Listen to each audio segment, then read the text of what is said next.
Hi, my name is Søren, and I'm currently employed as a postdoc at the University of Copenhagen. And today I want to talk about personalized epigenomics for translational medical research.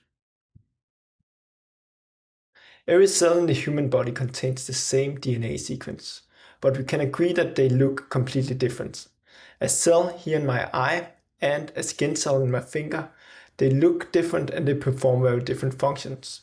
Part of this difference lies in the epigenome. Epigenetic modifications are chemical marks on top of the DNA that controls which genes are being used, essentially switching them on and off. So while the DNA sequence stays identical here and here, different genes are active and inactive, and we can observe these differences looking into the epigenome. This becomes extremely important in a health context, as many diseases are linked to epigenetic changes. Cancer is one well-studied example. Let's look at the tumor suppressor gene BRCA1.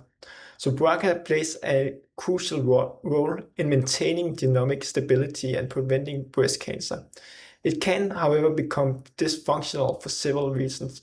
It can mutate, which increases the disease risk, but recent studies have also identified cancers where BRCA1 is genetically intact, yet it's epigenetically silenced. And knowing the mechanism causing cancer is crucial. Patients with BRCA-related breast cancer can often be successfully treated with PARP inhibitors, while cancers driven by other mechanisms may require completely different treatments. So epigenetic information is highly valuable, both to the patients and to the clinicians aiming for the best possible outcome, but also to pharmaceutical companies developing diagnostics and therapies, and to researchers seeking to understand disease mechanisms more deeply. So my message here is not whether you should do epigenetic analysis or not, but rather to say that if you investigate the epigenome in a disease context, then your success depends heavily on the quality and the resolution of the analysis. So over the past few years, epigenetics have seen a huge leap in resolution. So skipping to the methods that we have available today, here with modern single molecule sequencing platforms, you can capture epigenetic data sort of for free every time you sequence a sample. However, how well you separate epigenetic signal from genetic variation, and if you capture personalized epigenetic patterns, depends highly on your downstream analysis. So if epigenetic data is already widely available as a byproduct of sequencing, why is it not widely used?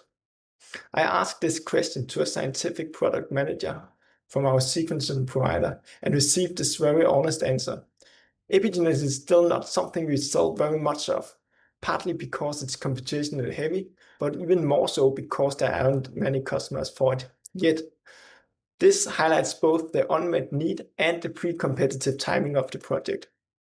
Our current team is well suited to solve the computational part of the challenge. Currently consists of myself and Professor Kasper D. Hansen, a leading expert in designing epigenetic software. We are, however, looking for collaborators, including a main applicant, preferably with access to and insights into clinical samples who are interested in high-resolution epigenetic analysis. We also welcome industrial partners working in the field of diagnostics and drug development, and sequencing providers who want to deliver high-resolution epigenomic insights to the customers.